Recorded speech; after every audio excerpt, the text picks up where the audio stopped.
هل ينظرون إلا أن تأتيهم الملائكة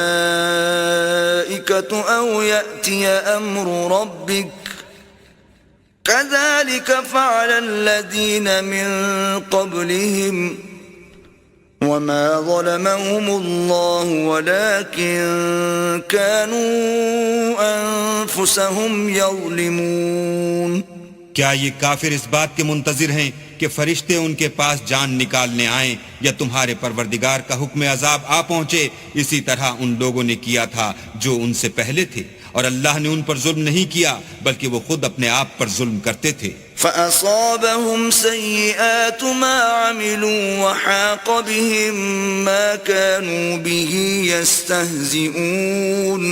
तो उनको उनके अमाल के बुरे बदले मिले, और जिस चीज के साथ वो ठट्ठे किया करते थे उसने उनको हर तरफ से घेर लिया।